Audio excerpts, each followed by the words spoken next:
Chapter 127. The Deck. The coffin laid upon two line tubs between the vice bench and the open hatchway. The carpenter cocking its seams, the string of twisted oakum slowly unwinding from a large roll of it placed in the bosom of his frock. Ahab comes slowly from the cabin gangway and hears Pip following him. "Back, lad. I will be with you again presently." He goes. Not this hand complies with my humor more genially than that boy. Middle aisle of a church. "What's here?" "A life buoy, sir. Mr. Starbuck's orders." "Oh, look, sir. Beware the hatchway." "Thank you, ma'am." "Thy coffin lies handy to the vault, sir." "The hatchway." "Oh, so it does, sir." So it does." "Art thou not the leg maker?" "Look, did not this stump come from thy shop?" "I believe it did, sir." "Does the ferrule stand, sir?" "Well enough." "But art thou not also the undertaker?" Sir, I patched up this thing here as a coffin for Kiku, but they've set me now to turning it into something else." "Then tell me, art thou not an errant, all-grasping, intermending, monopolizing, heathenish old scamp, to be one day making legs, and the next day coffins to clap them in, and yet again life buoys out of those same coffins? Thou art as unprincipled as the gods, and as much of a jack of all trades." "But I do not mean anything, sir. I do as I do." "The gods again. Hark ye, dost thou not ever sing about a coffin? The Titans, they say, hum snatches when chipping out the craters for volcanoes, and the gravedigger in the play sings spade in hand. Dost thou never sing, sir?" "Do I sing? Oh, I'm indifferent enough, sir, for that. But the reason why the gravedigger made music must have been because there was none in his spade, sir. But the cocking mallet is full of it. Hark to it. And that's because the lid there's a sounding board. And what in all things makes the sounding board is this: there's not beneath. And yet a coffin with a body in it rings pretty much the same. Carpenter, hast thou ever helped carry a bier and heard the coffin knock against the churchyard gate going in?" "Faith, sir, faith." "What's that?" "Why, faith, sir. It's only a sort of exclamation like that's all, sir." "Go on." "I was about to say, sir, that art thou a silkworm? Dost thou spin thy own shroud out of thyself? Look at thy bosom. Dispatch, and get these traps out of sight." He goes after. That was sudden now, but squalls come sudden in hot latitudes. I've heard that the Isle of Albemarle, one of the Galapagos, is cut by the equator right in the middle. Seems to me some sort of equator cuts yin old man, too, right in his middle. He's always under the line. Fiery hot, I tell you. He's looking this way. Come, Oak, quick. Here we go again. This wooden mallet is the cork, and I'm the professor of musical glasses. Tap. Ahab to himself. There's a sight. There's a sound. The gay-headed woodpecker tapping the hollow tree. Blind and dumb might well be envied now. See, that thing rests on two line tubs full of tow lines. A most malicious wag, that fellow. Rat-tat. So man's seconds tick. Oh, how immaterial are all materials. What things real are there but imponderable thoughts? Here now is the very dreaded symbol of grim death, by a mere hap, made the expressive sign of the help and hope of most endangered life. A life buoy of a coffin. Does it go further? Can it be that in some spiritual sense the coffin is after all but an immortality preserver? I'll think of that. But no. So far gone am I in the dark side of earth, that its other side, the theoretic bright one, seems but uncertain twilight to me. Will you never have done, Carpenter, with that our-sided sound? I go below. Let me not see that thing here when I return again. Now then, Pip, we'll talk this over. I do suck most wondrous philosophies from thee. Some unknown conduits from the unknown worlds must empty into thee. Chapter 128. The Peekquad meets the Rachel.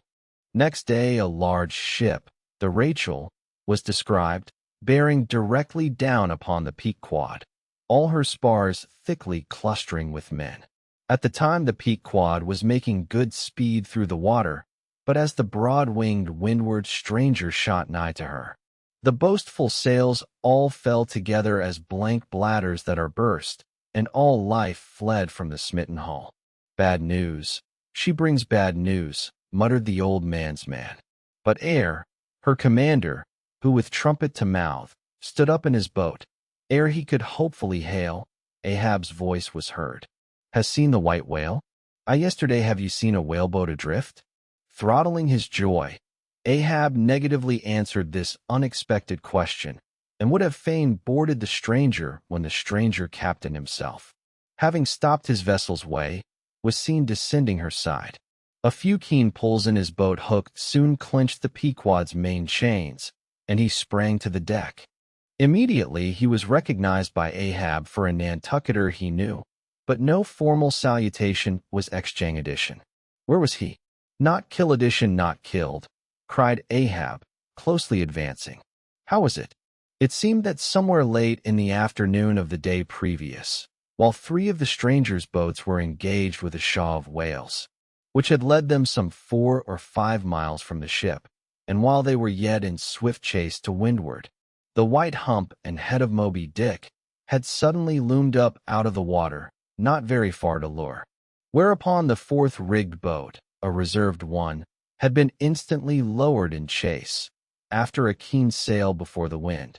This 4th boat, the swiftest keeled of all, seemed to have succeeded in fastening, at least as well as the man at the masthead could tell anything about it. In the distance he saw the diminished, dotted boat, and then a swift gleam of bubbling white water, and after that nothing more, whence it was concluded that the stricken whale must have indefinitely run away with his pursuers, as often happens. There was some apprehension, but no positive alarm as yet. The recall signals were placed in the riggings.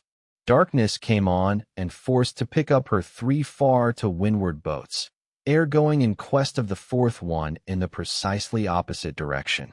The ship had not only been necessitated to leave that boat to its fate till near midnight, but for the time to increase her distance from it. But the rest of her crew being at last safe aboard, she crowded all sail stintsail on stintsail after the missing boat, kindling a fire in her tripods for a beacon, and every other man aloft on the lookout. But though, when she had thus sailed a sufficient distance to gain the presumed place of the absent ones when last seen, though she then paused to lower her spare boats to pull all around her, and not finding anything, had again dashed on, again paused and lowered her boats, and though she had thus continued doing till daylight, yet not the least glimpse of the missing keel had been seen. The story told, the stranger captain immediately went on to reveal his object in boarding the Peekquad. He desired that ship to unite with his own in the search, by sailing over the sea, some 4 or 5 mi apart on parallel lines, and so sweeping a double horizon, as it were. I will wager something now, whispered Stubb to Flask, that someone in that missing boat wore off that captain's best coat. Mayhap his watch. He's so cursed, anxious to get it back. Who ever heard of 2 pious whale ships cruising after 1 missing whaleboat in the height of the whaling season?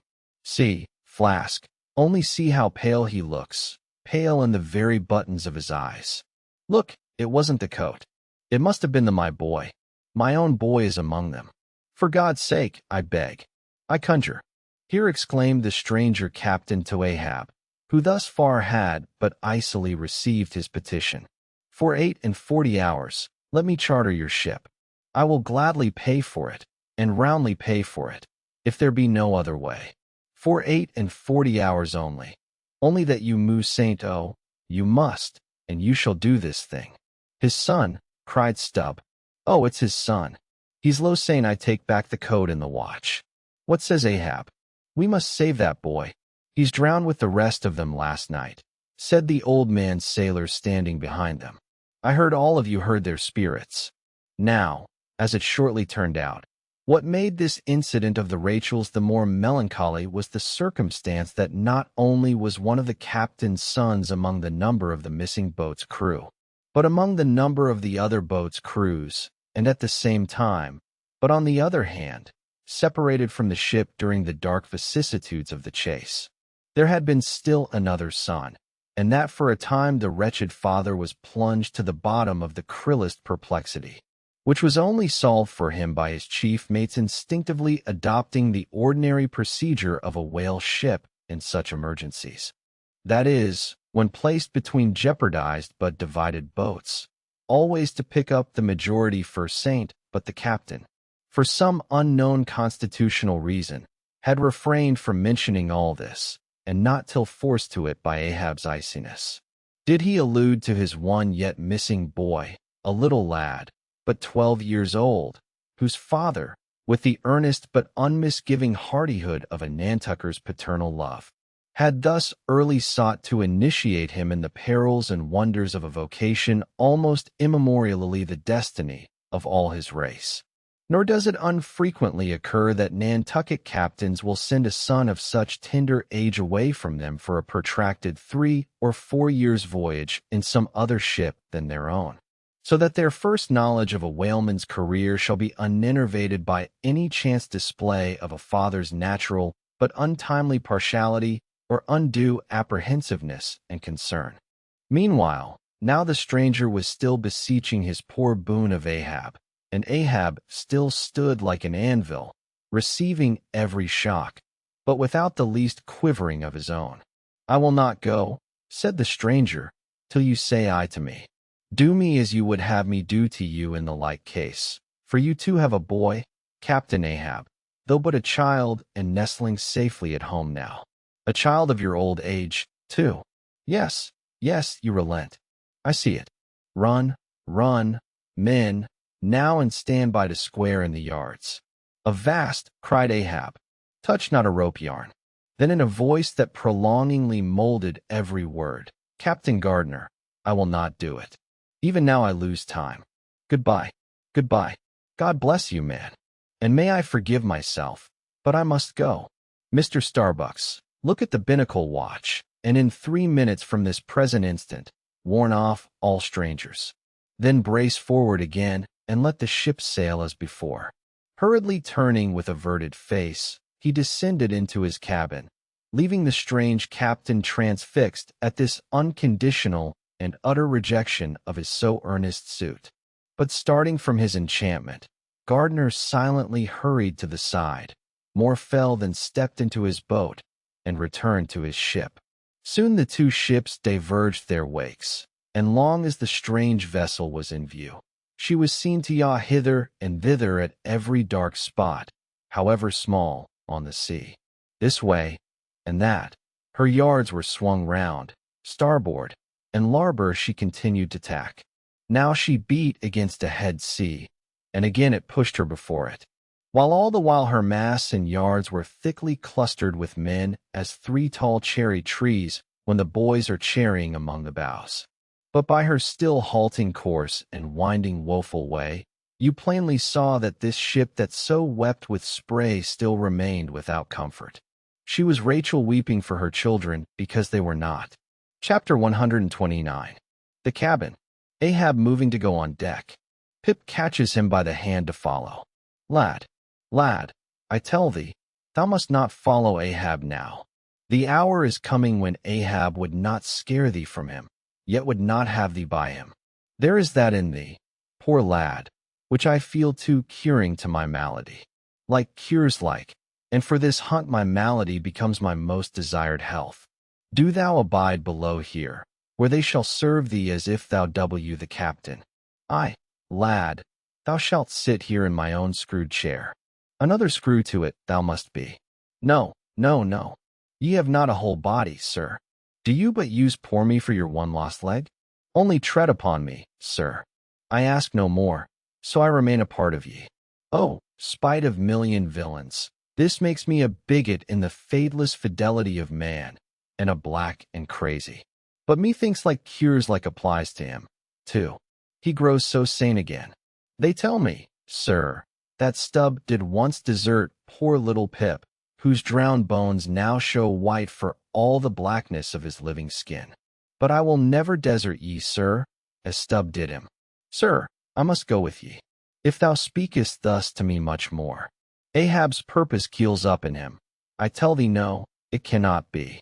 Oh, good master, master, master, weep so, and I will murder thee. Have a care, for Ahab too is mad. Listen, and thou wilt often hear my ivory foot upon the deck, and still know that I am there. And now I quit thee. Thy hand met. True art thou, lad, as the circumference to its center. So God forever bless thee. And if it come to that, God forever save thee. Let what will befall. Ahab goes. Pip steps one step forward. Here he this instant stood. I stand in his air, but I'm alone. Now we're even. Poor Pip here. I could endure it, but he is missing. Pip. Pip. Ding dong ding. Who's seen Pip? He must be up here. Let's try the door. What? Neither lock, nor bolt, nor bar. And yet there's no opening it. It must be the spell. He told me to stay here. And told me this screwed chair was mine. Here then, I'll seat me against the transom in the ship's full middle. All her keel and her 3 masts before me. Here our old sailors say in their black 74s, great admirals sometimes sit at table and lorded over rows of captains and lieutenants. Huh, what's this? Epaulets. Epaulets. The epaulets all come crowding. Pass round the decanters. Glad to see you. Fill up. Sir. What an odd feeling now when a black boys host to white men with gold lace upon their coats. Shures. Have you seen one, Pip? A little Negro lad 5 feet high hang-dog look and cowardly jumped from a whaleboat once. Seen him? Number. Well then, fill up again, captains, and let's drink shame upon all cowards. I name no names. Shame upon them. Put 1 foot upon the table.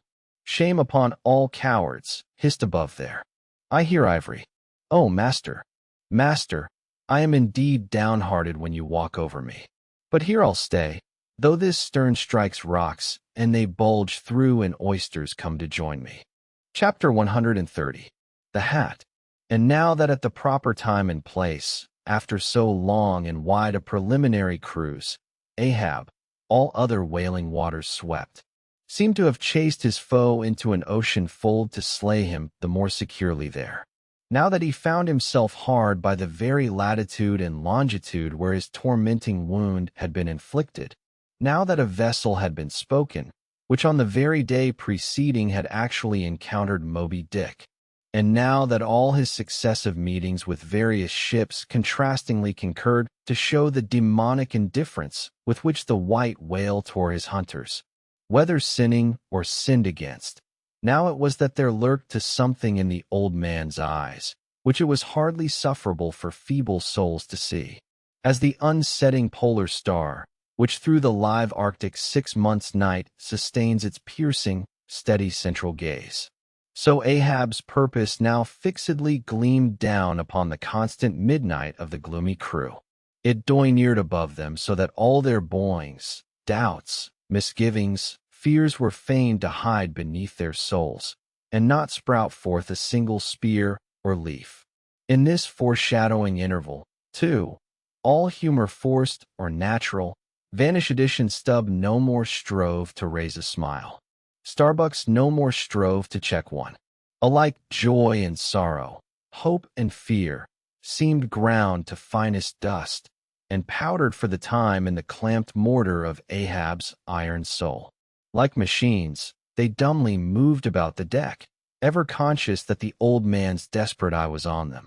But did you deeply scan him in his more secret confidential hours, when he thought no glance, but one was on him? Then you would have seen that even as Ahab's eyes so awed the crews, the inscrutable Par's glance at his, or somehow at least in some wild way at times affected it. Such an added gliding strangeness began to invest the thin Fedallah. Now such ceaseless shuddering shook him that the men looked dubious at him, half uncertain as it seemed whether indeed he were a mortal substance or else a tremulous shadow cast upon the deck by some unseen being's body. And that shadow was always hovering there.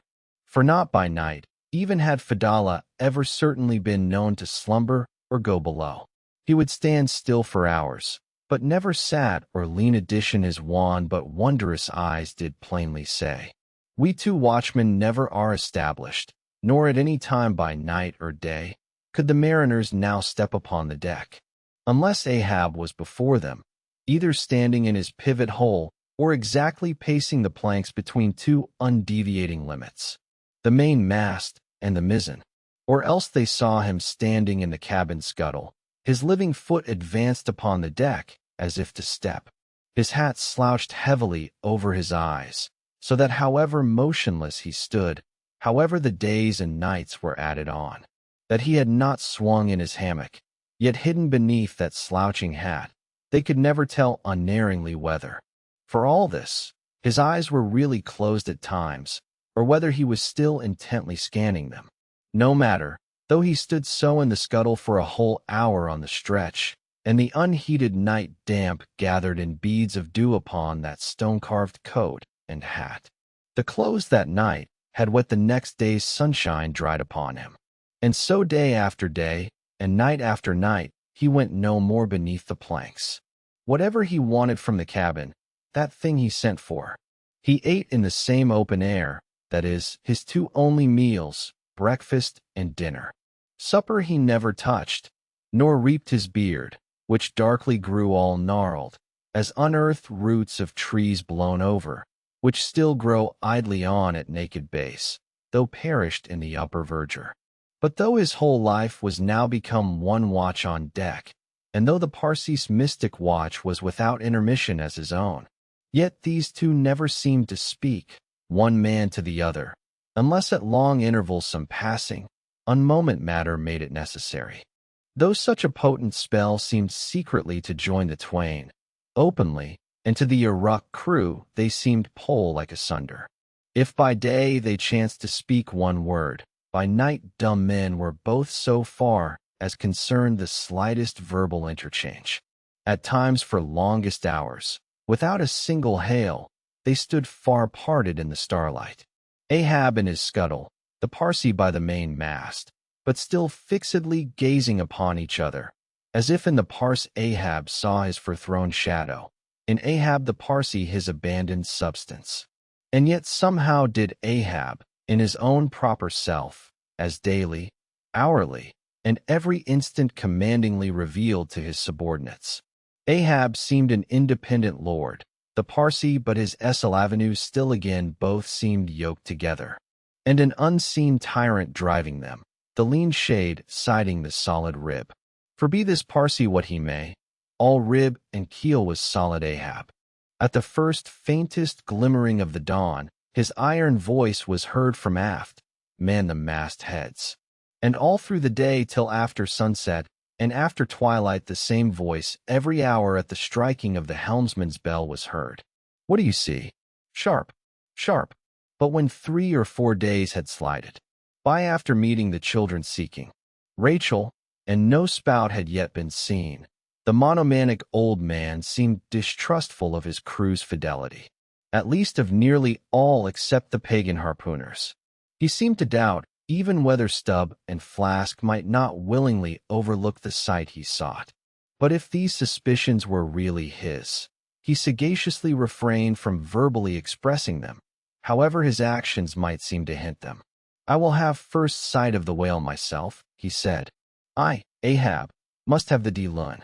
And with his own hands he rigged a nest of basket bowlines, and sending a handoff with a single sheaved block to secure to the main mast head, he received the 2 ends of the downward reeved rope and attaching one to his basket prepared a pin for the other end in order to fasten it at the rail. This done with that end yet in his hand and standing beside the pin, he looked round upon his crew, sweeping from one to the other, pausing his glance long upon Ondegakiku Teshego, but shunning Fadala, and then settling his firm, relying eye upon the chief mate, said, Take the rope, sir.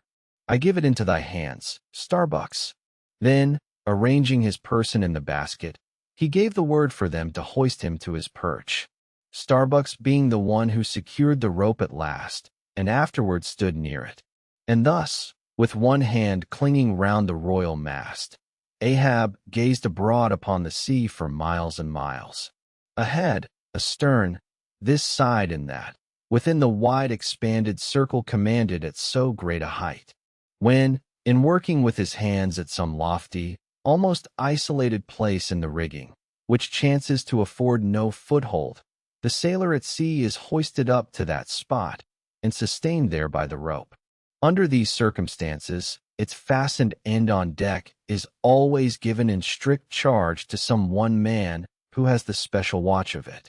Because in such a wilderness of running rigging, whose various different relations aloft cannot always be infallibly discerned by what is seen of them at the deck, and when the deck ends of these ropes are being every few minutes cast down from the fastenings, it would be but a natural fatality, if unprovided with a constant watchman, the hoisted sailor should, by some carelessness of the crew, be cast adrift and fall all swooping to the sea.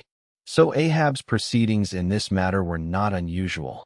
The only strange thing about them seemed to be that Starbucks, almost the one only man who had ever ventured to oppose him with anything in the slightest degree approaching to decision, one of those two whose faithfulness on the lookout he had seemed to doubt somewhat. It was strange that this was the very man he should select for his watchman, freely giving his whole life into such an otherwise distrusted person's hands. Now the first time Ahab was perched aloft there, he had been there 10 minutes. One of those red-billed savage seahawks which so often fly incommodiously close round the manned mastheads of whalemen in these latitudes. One of those birds came wheeling and screaming round his head in a maze of untrackably swift circlings. Then it darted 1,000 feet straight up into the air, then spiralized downwards and went eddying again round his head. But with his gaze fixed upon the dim and distant horizon, Ahab seemed not to mark this wild bird, nor indeed would anyone else have marked it much, it being no uncommon circumstance. Only now, almost the least heedful, I seemed to see some sort of cunning meaning in almost every sight. Your hat, sir," suddenly cried the Sicilian seaman, who, being posted at the mizzen-mast head, stood directly behind Ahab, though somewhat lower than his level, and with a deep gulf of air dividing them. But already the sable wing was before the old man's eyes, the long hooked bill at his head. With a scream, the black hawk darted away with his prize. An eagle flew thrice round Tarquin's head, removing his cap to replace it, and thereupon Tanaquil, his wife, declared that Tarquin would be king of Rome. But only by the replacing of the cap was that omen accounted good. Ahab's hat was never restored. The wild hawk flew on and on with it, far in advance of the prow, and at last disappeared. While from the point of that disappearance a minute black spot was dimly discerned, falling from that vast height into the sea. Chapter 131. The Peekquad meets the Delight. The intense Peekquad sailed on. The rolling waves and days went by. The Lefebo coffin still lightly swung, and another ship most miserably misnamed the Delight was Discribedition as she drew nigh. All eyes were fixed upon her broad beams called shears, which in some whaling ships crossed the quarter-deck at the height of 8 or 9 feet, serving to carry the spare, unrigged, or disabled boats. Upon the stranger's shears were beheld the shattered white ribs and some few splintered planks of what had once been a whaleboat. But you now saw through this wreck as plainly as you see through the peeled, half unhinged and bleaching skeleton of a horse. "Hast seen the white whale?" "Look," replied the hollow-shaked captain from his taffrail, and with his trumpet he pointed to the wreck. "Has killed him. The harpoon is not yet forged that will ever do that," answered the other, sadly glancing upon a rounded hammock on the deck, whose gathered sides some noiseless sailors were busy in sewing together. "Not forged." And snatching Perth's leveled iron from the crotch, Ahab held it out, exclaiming, "Look in unto her. Here in this hand I hold his death. Tempered in blood and tempered by lightning are these barbs. And I swear to temper them triply in that hot place behind the fin where the white whale most feels his accursed life. Then God keep thee, old man. Seest thou that?" Pointing to the hammock. "I bury but one of 5 stout men who were alive only yesterday, but were dead ere night. Only that one I bury. The rest were buried before they de-addition you sail upon their tomb." Then turning to his crew, "Are you ready there? Place the plank then on the rail and lift the body." So then, O God, advancing toward the hammock with uplifted hands, may the resurrection and the life brace forward up helm, cried Ahab like lightning to his men. But the suddenly started Peekquad was not quick enough to escape the sound of the splash that the corpse soon made as it struck the sea. Not so quick indeed, but that some of the flying bubbles might have sprinkled her hull with their ghostly baptism. As Ahab now glided from the dejected Delight, the strange life buoy hanging at the Peekquad's stern came into conspicuous relief. "Ha! Yonder! Look yonder, men!" cried a foreboding voice in her wake. "In vain, O ye strangers! You fly our sad burial. You but turn us your taffrail to show us your coffin." Chapter 132. The Symphony. It was a clear steel-blue day. The firmaments of air and sea were hardly separable in that allervating azure. Only the pensive air was transparently pure and soft with a woman's look, and the robust and manlike sea heaved with long, strong, lingering swells, as Samson's chest in his sleep. Hither and thither on high glided the snow-white wings of small, unspeckled birds. These were the gentle thoughts of the feminine air, but to and fro in the deeps, far down in the bottomless blue, rushed mighty leviathans, swordfish, and sharks. And these were the strong, troubled, murderous thinkings of the masculine sea. But though thus contrasting within, the contrast was only in shades and shadows. Without, those two seemed one. It was only the sex, as it were, that distinguished them. Aloft, like a royal czar and king, the sun seemed giving this gentle air to this bold and rolling sea, even as bride to groom. And at the girdling line of the horizon, a soft and tremulous motion, most seen here at the equator, denoted the fond, throbbing trust, the loving alarms with which the poor bride gave her bosom away. Tied up and twisted, gnarled and knotted with wrinkles, haggardly firm and unyielding, his eyes glowing like coals that still glow in the ashes of ruin. Untottering Ahab stood forth in the clearness of the morn, lifting his splintered helmet of a brow to the fair girl's forehead of heaven.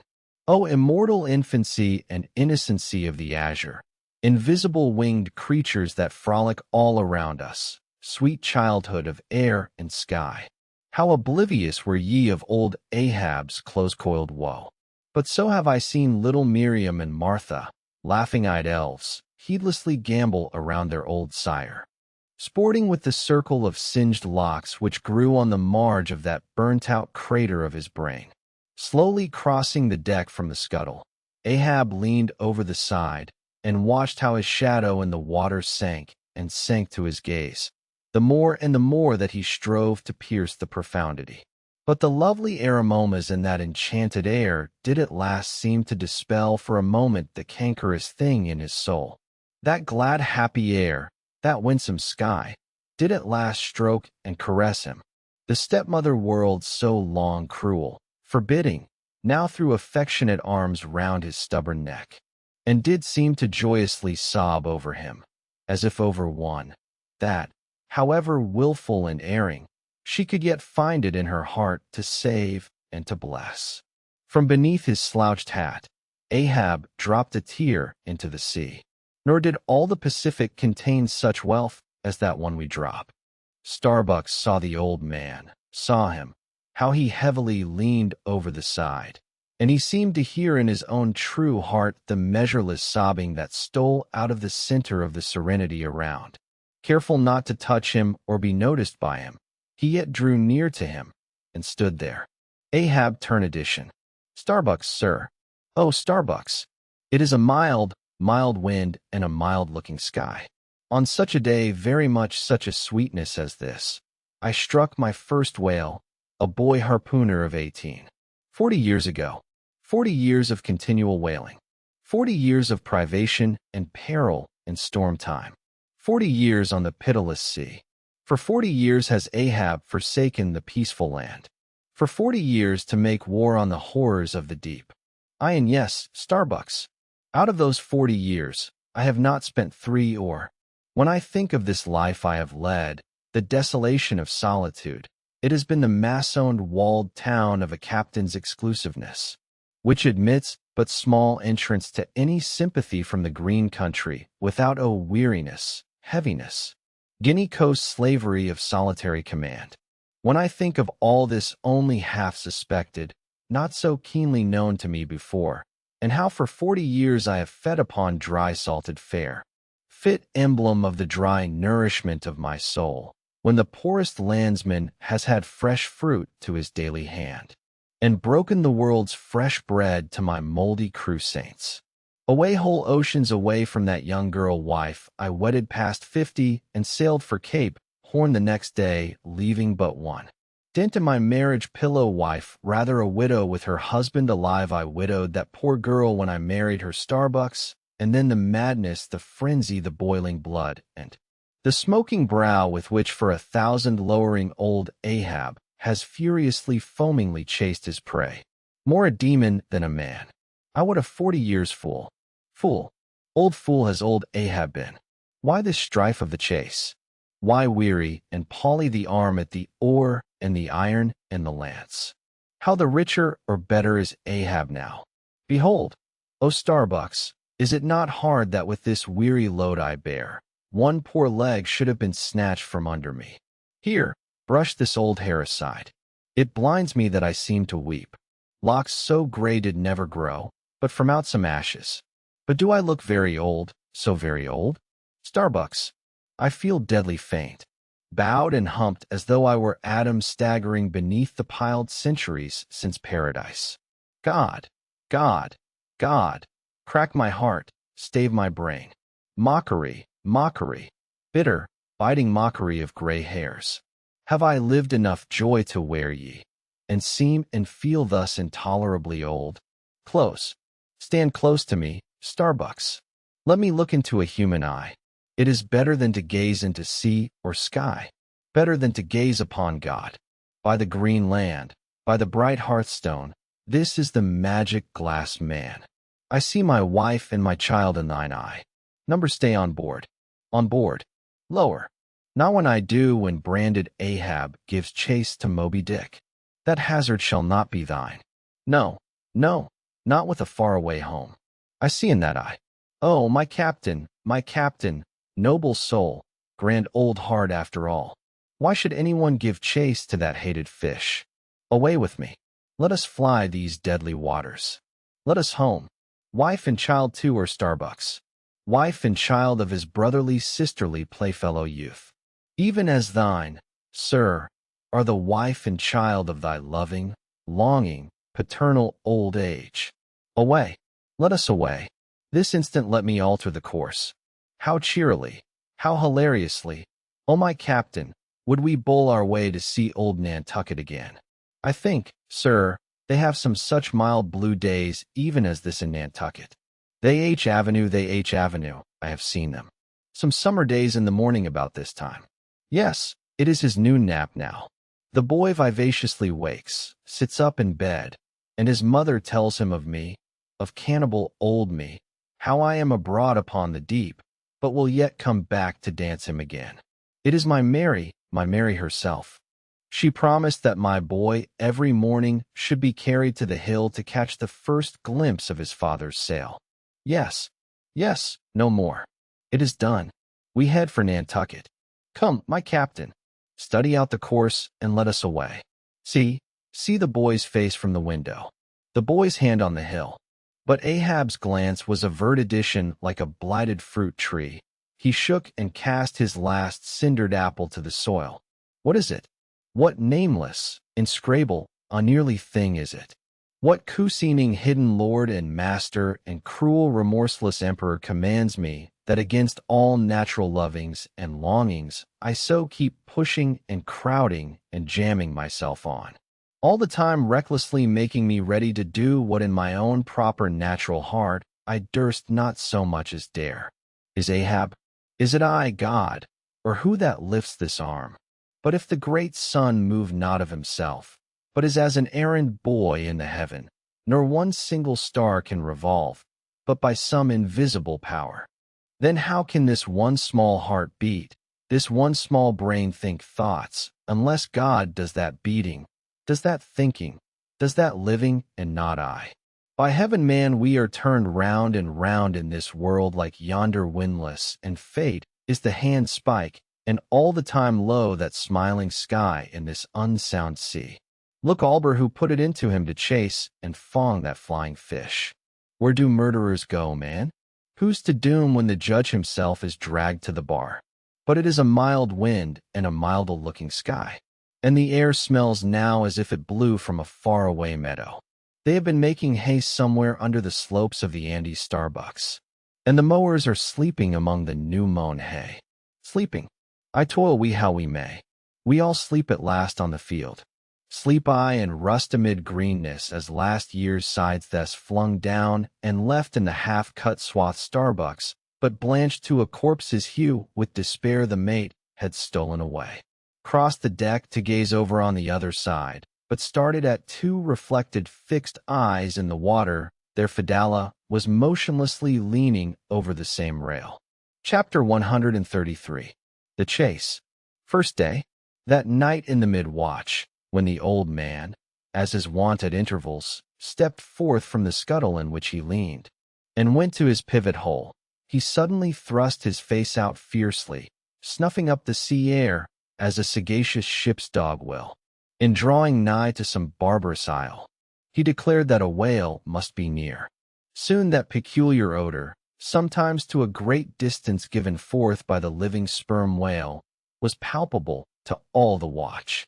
Nor was any mariner surprised when, after inspecting the compass, and then the dog vane, and then ascertaining the precise bearing of the odor as nearly as possible, Ahab rapidly ordered the ship's course to be slightly altered, and the sail to be short. In addition, the acute policy dictating these movements was sufficiently vindicated at daybreak by the sight of a long sleek on the sea directly and lengthwise ahead, smooth as oil, and resembling in the pleated watery wrinkles bordering it the polished metallic-like marks of some swift tide rip at the mouth of a deep rapid stream.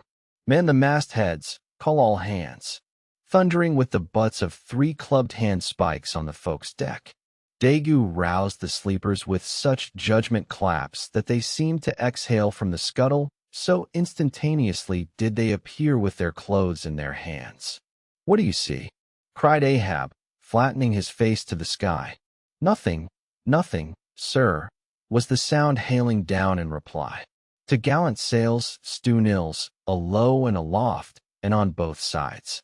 All sail being set, he now cast loose the lifeline reserved for swaying him to the main royal masthead, and in a few moments they were hoisting him thither, when, while 2/3 of the way aloft, and while peering ahead through the horizontal vacancy between the main tops and the tag-gallant sail, he raised a gull-like cry in the air.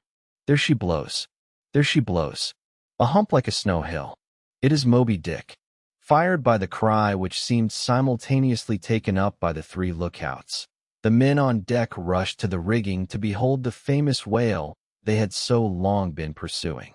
Ahab had now gained his final perch some feet above the other lookouts, Tashago standing just beneath him on the cap of the tag-gallant mast, so that the Indian's head was almost on a level with Ahab's heel. From this height the whale was now seen some mile or so ahead at every roll of the sea, revealing his high sparkling hump and regularly jetting his silent spout into the air. To the credulous mariners it seemed the same silent spout they had so long ago beheld in the moonlit Atlantic and Indian Oceans. And did none of you see it before? Cried Ahab, hailing the perched men all around him. I saw him almost that same instant, sir. That Captain Ahab did, and I cried out, said Tashago. Not the same instant. Not the same. No, the Dion is mine. Fate reserved the Delune for me. I only none of you could have raised the white whale for Saint. There she blows. There she blows. There she blows. There again. There again, he cried out in long-drawn, lingering, methodic tones attuned to the gradual prolongings of the whale's visible jets. He's going to sound in stencils down to gallant sails. Stand by the 3 boats. Mr. Starbucks, remember, stay on board and keep the ship helm there. Luff a point. So, steady, man, steady. There go flukes. No, no, only black water. Already the boat's there. Stand by. Stand by. Lower me, Mr. Starbucks. Lower. Lower. Quick. Quicker. And he slid through the air to the deck. He's heading straight to leeward. Sir, cried Stubb. Right away from us. Cannot have seen the ship yet. Be dumb, man. Stand. By the braces. Hard down the helm. Brace. Up. Shiver her. Shiver her. So well that. Boats. Boats. Soon all the boats, but Starbucks were drop edition, all the boat sails set. All the paddles plying with rippling swiftness, shooting to lure, and Ahab heading the onset. A pale death glimmer lit up Fedala's sunken eyes. A hideous motion gnawed his mouth. Like Nolus Nautilus shells. Their light prows sped through the sea, but only slowly they neared the foe. As they neared him, the ocean grew still more smooth, seemed drawing a carpet over its waves, seemed a noon meadow so serenely it spread. At length the breathless hunter came so nigh his seemingly unsuspecting prey that his entire dazzling hump was distinctly visible, sliding along the sea, as if an isolated thing, and continually set in a revolving ring of finest fleecy greenish foam. He saw the vast involved wrinkles of the slightly projecting head beyond. Before it, far out on the soft Turkish rugged waters, went the glistening white shadow from his broad milky forehead, a musical rippling playfully accompanying the shade, and behind the blue waters interchangeably flowed over into the moving valley of his steady wake. And on either hand bright bubbles arose and danced by his side. But these were broken again by the light toes of hundreds of gay fowls softly feathering the sea, alternate with their fitful flight. And like to some flagstaff rising from the painted hull of an argosy, the tall but shattered pole of a recent lance projected from the white whale's back, and at intervals one of the cloud of soft-toed fowls hovering, and to fro skimming like a canopy over the fish. Silently perched and rocked on this pole, the long tail feathers streaming like pennants. A gentle joyousness, a mighty mildness of repose and swiftness invested the gliding whale, not the white bull Jupiter swimming away with ravished Europa clinging to his graceful horns. His lovely leering eyes sideways intent upon the maid with smooth bewitching fleetness rippling straight for the nuptial bower and Cree. Not Jove, not that great majesty supreme did surpass the glorified whale as he so divinely swam. On each soft side, coincident with the parted swell, that but once leaving him then flowed so wide away. On each bright side the whale shed off enticings. No wonder there had been some among the hunters who, namelessly transported and allured by all this serenity, had ventured to assail it, but had fatally found that quietude but the vesture of tornadoes. Yet calm, enticing calm, O whale, thou glidest on to all who for the first time eye thee, no matter how many in that same way thou mayest have been juggled and destroyed before. And thus, through the serene tranquillities of the tropical sea, among waves whose hand-clappings were suspended by exceeding rapture, Moby-Dick moved on, still withholding from sight the full terrors of his submerged trunk, entirely hiding the wrenched hideousness of his jaw. But soon the forward of him slowly rose from the water. For an instant his whole marbleized body formed a high arch like Virginia's natural bridge, and warningly waving his bannered flukes in the air, the grand god revealed himself, sounded, and went out of sight. Hoveringly halting and dipping on the wing, the white sea fowls longingly lingered over the agitated pool that he lafort with oars apeak and paddles down. The sheets of their sails adrift, the three boats now stilly floated, awaiting Moby-Dick's reappearance. An hour, said Ahab, standing rooted in his boat's stern, and he gazed beyond the whale's place towards the dim blue spaces and wide wooing vacancies to lure. It was only an instant, for again his eyes seemed whirling round in his head as he swept the watery circle. The breeze now fresh in addition the sea began to swell. The birds, The birds cried to Shago. In long Indian file, as when Huron take wing, the white birds were now all flying towards Ahab's boat, and when within a few yards began fluttering over the water there, wheeling round and round with joyous, expectant cries. Their vision was keener than man's. Ahab could discover no sign in the sea, but suddenly, as he peered down and down into its depths, he profoundly saw a white living spot no bigger than a white weasel. With wonderful celerity uprising and magnifying as it rose, till it turned, and then there were plainly revealed two long, crooked rows of white, glistening teeth, floating up from the undiscoverable bottom. It was Moby-Dick's open mouth and scrolled jaw, his vast shadowed bulk still half blending with the blue of the sea. The glittering mouth yawned beneath the boat like an open-edged marble tomb, and giving one sidelong sweep with his steering oar, Ahab whirled the craft aside from this tremendous apparition. Then calling upon Fedallah to change places with him, went forward to the bows, and seizing Perth's harpoon commanded his crew to grasp their oars and stand by to stern. Now by reason of this timely spinning round the boat upon its axis, its bow by anticipation was made to face the whale's head while yet under water. But as if perceiving this stratagem, Moby-Dick, with that malicious intelligence ascribed to him, sidelingly transplanted himself, as it were, in an instant, shooting his pleated head lengthwise beneath the boat.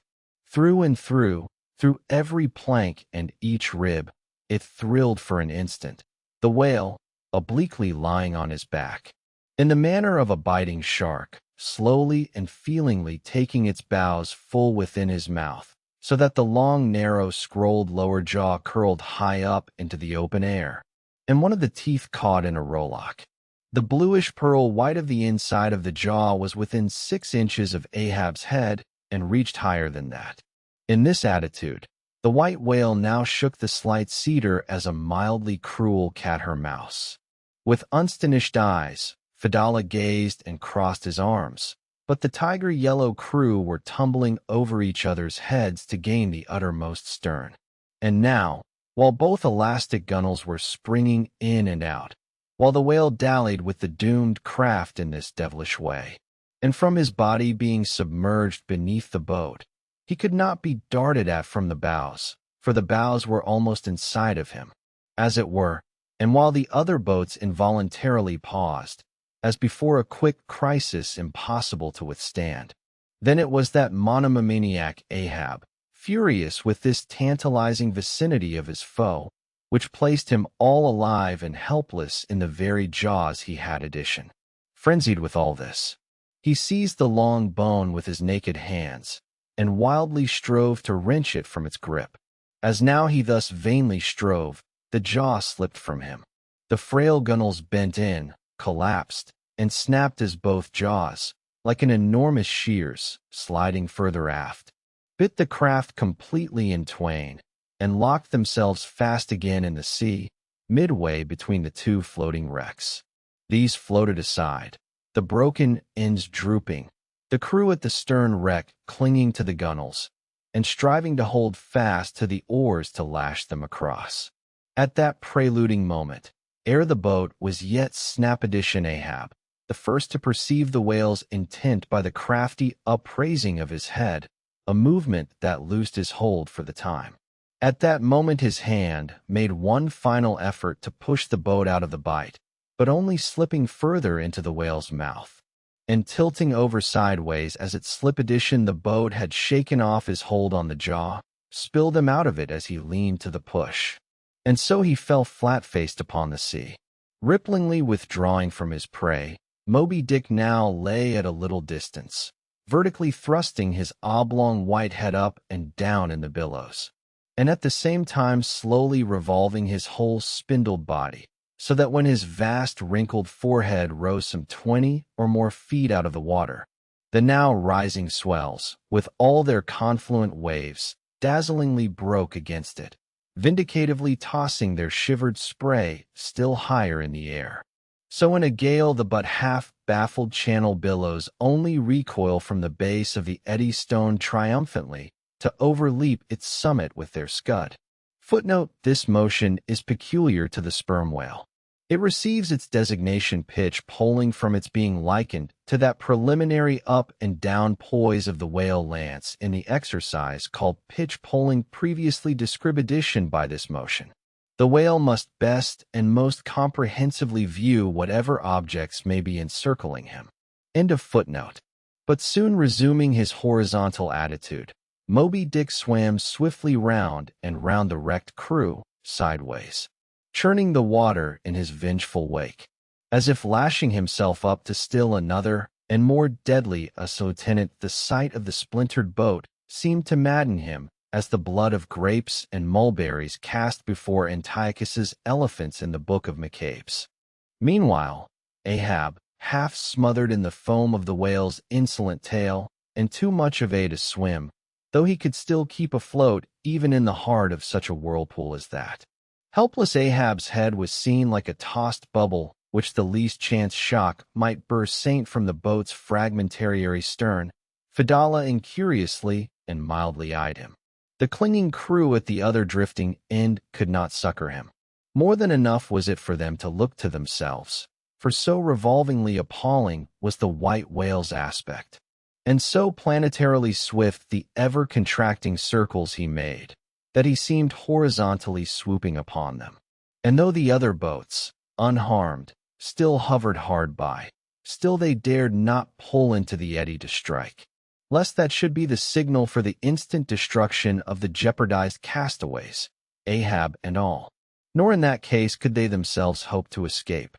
With straining eyes then they remained on the outer edge of the direhole zone whose center had now become the old man's head.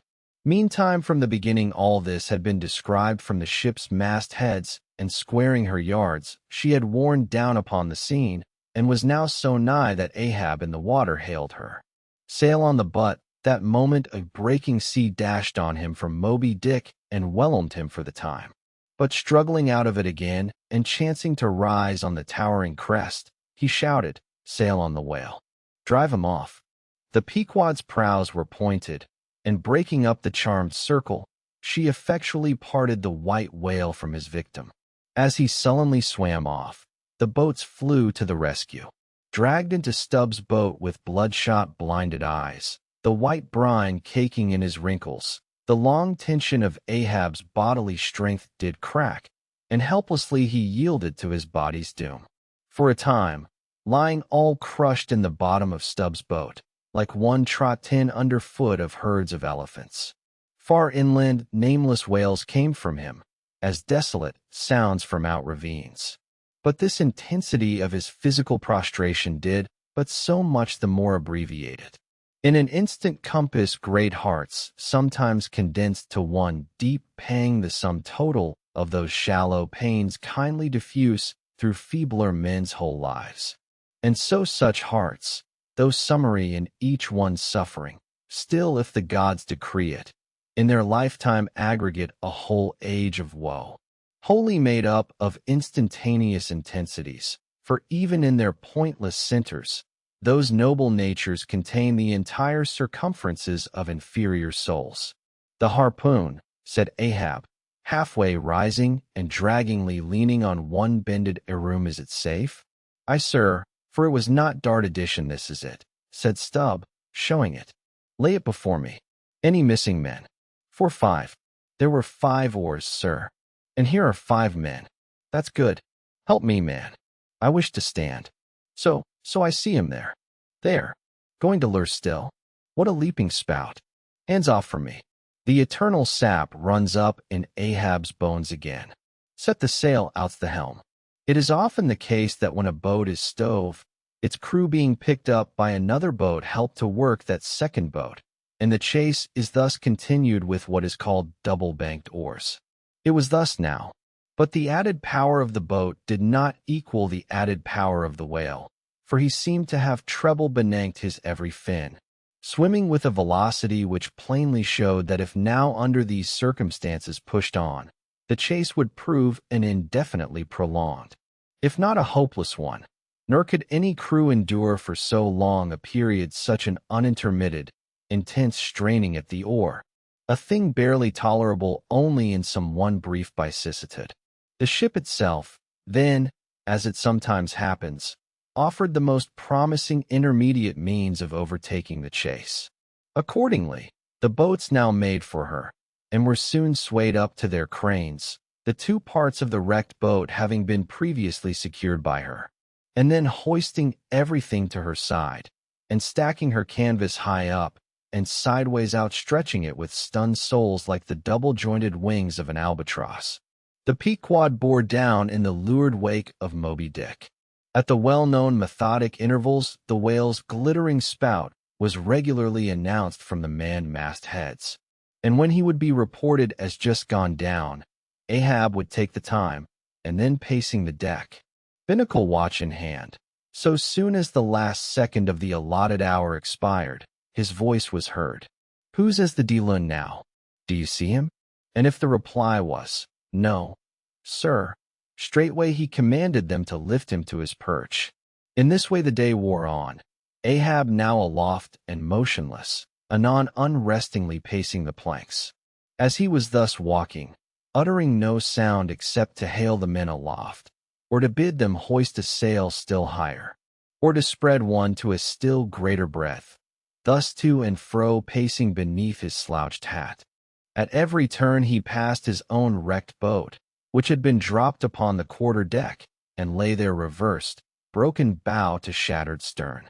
At last he paused before it, and as in an already overclouded sky fresh troops of clouds will sometimes sail across, so over the old man's face there now stole some such outed gloom as this. Stubbs saw him pause, and perhaps intending, not vainly, though, to evince his own unabated fortitude, and thus keep up a valiant place in his captain's mind, he advanced, and eyeing the wreck, exclaimed, "The Thistle!" The ass Reefus edition it pricked his mouth too keenly. "Sir, what soulless thing is this that laughs before a wreck? Man, did I not know thee brave as fearless fire, and as mechanical? I could swear thou W to poltron. Groan nor laugh should be heard before a wreck." "Aye, sir," said Starbucks, drawing near. "It is a solemn sight. An omen and an ill one." Omen. The dictionary. If the gods think to speak outright to man, they will honorably speak outright, not shake their heads and give an old wives' darkling hint. Begone. Ye two are the opposite poles of one thing. Starbucks is Stubb reversed, and Stubb is Starbucks, and ye two are all mankind. And Ahab stands alone among the millions of the people earth, nor gods, nor men his neighbors. Cold, I shiver. How now aloft there? Do you see him? Sing out for every spout, though he spout 10 times a second. The day was nearly done. Only the hem of his golden robe was rustling. Soon it was almost dark, but the lookout men still remained unset. "Can't see the spout now, sir." "Too dark," cried a voice from the air. "How heading when last seen as before, sir?" "Straight to leeward." "Good. He will travel slower now it is night. Down royals and to gallant stensils, Mr. Starbucks. We must not run over him before morning. He's making a passage now and may heave to a while. Helm there. Keep her full before the wind. Alow fort come down. Mr. Stubbs send a fresh hand to the foremast head and see it manned till morning." Then advancing toward the Dulun in the main Ma Saint Men, "This gold is mine, for I earned it, but I shall let it abide here till the white whale is dead. And then whosoever of you first raises him, upon the day he shall be killed. This gold is that man's. And if on that day I shall again raise him, then 10 times its sum shall be divided among all of you. Away now, the deck is thine, sir." And so saying, he placed himself halfway within the scuttle, and slouching his hat, stood there till dawn, except when, at intervals, rousing himself to see how the night wore on. Chapter 134. The Chase. Second day. At daybreak, the 3 mastheads were punctually manned aresh. "Do you see him?" cried Ahab, after allowing a little space for the light to spread. "See nothing, sir." Turn up all hands and make sail. He travels faster than I thought for. The tag gallant sails. They should have been kept on her all night. But no matter, it is but resting for the rush. Here be it said that this pertinent pursuit of one particular whale continued through day into night, and through night into day, is a thing by no means unprecedented in the South Sea fishery. For such is the wonderful skill, prescience of experience, and invincible confidence acquired by some great natural geniuses among the Nantucket commanders, that from the simple observation of a whale, when last described, they will, under certain given circumstances, pretty accurately foretell both the direction in which he will continue to swim for a time while out of sight, as well as his probable rate of progression during that period, and in these cases somewhat as a pilot when about losing sight of the coast whose general trending he well knows, and which he desires shortly to return to again, but at some further point, like as this pilot stands by his compass and takes the precise bearing of the cape at present visible in order the more certainly to hit aright the remote unseen headland, eventually to be visited, so does the fisherman at his compass with the whale for after being chased and diligently marked through several hours of daylight. Then, when night obscures the fish, the creature's future wake through the darkness is almost as established to the sagacious mind of the hunter as the pilot's coast is to him, so that to this hunter's wondrous skill, the proverbial eansance of a thing right's desired purpose is well nigh as reliable as the steadfast land. And as the mighty iron leviathan of the modern railway is so familiarly known in its every pace that with watches in their hands, men time his rate as doctors that of a baby's pulse, and lightly say of it, the up train or the down train will reach such and such a spot at such and such an hour. Even so, almost there are occasions when these Nantucketers time that other leviathan of the deep, according to the observed humor of his speed, and say to themselves, so many hours hence, this whale will have gone. 200 m will have about reached this, or that degree of latitude or longitude. But to render this acuteness at all successful in the end, the wind and the sea must be the whaleman's allies. For of what present avail to the becomed or windbound mariner is the skill that assures him that he is exactly 93 leagues and a quarter from his port? Inferable from these statements are many collateral subtle matters touching the chase of whales. The ship tore on, leaving such a furrow in the sea as when a cannonball missed becomes a plowshare and turns up the level field. By salt and hemp, cried Stubb. But this swift motion of the deck creeps up one's legs and tingles at the heart. This ship and I are two brave fellows. Ha ha! Someone take me up and launch me spine-wise on the sea. For by live oaks my spine's a keel. Ha ha! We go the gait that leaves no dust behind. There she blows. She blows. She blows right ahead, was now the masthead cry. I cried, Stubb. I knew it. You can't escape. Blow on and split your spout, whale. The mad fiend himself is after you. Blow your trump. Blister your lungs. Ahab will dam off your blood as a miller shuts his water gate upon the stream.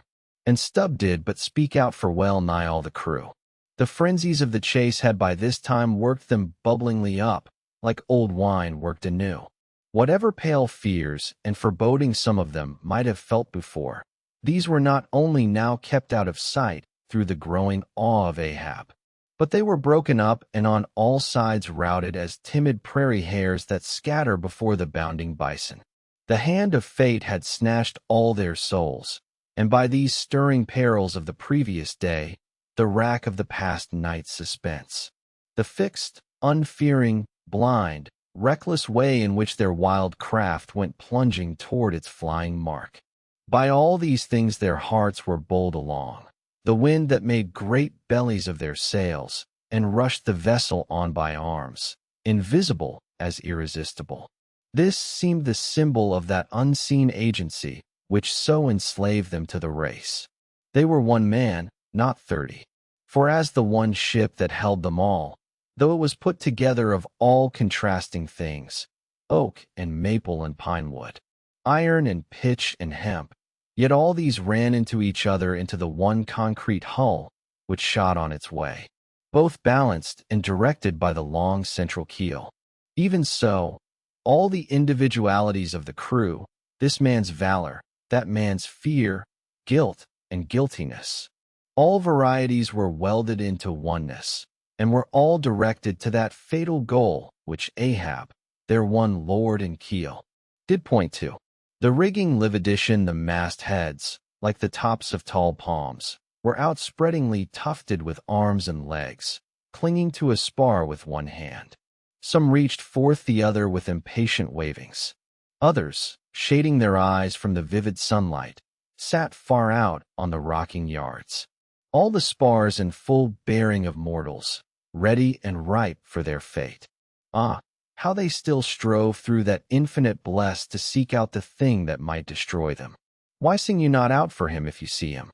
cried Ahab, when, after the lapse of some minutes since the first cry, no more had been heard. "Sway me up, men. You have been deceived. Not Moby-Dick cast one odd jet that way and then disappears." It was even so. In their headlong eagerness, the men had mistaken some other thing for the whale's spout. As the event itself soon provision, for hardly had Ahab reached his perch, hardly was the rope belayed to its pin on the deck, when he struck the keynote to an orchestra that made the air vibrate, as with the combined discharges of rifles. The triumphant hallo of 30 buckskin lungs was heard, as much nearer to the ship than the place of the imaginary jet. Moby-Dick bodily burst into view.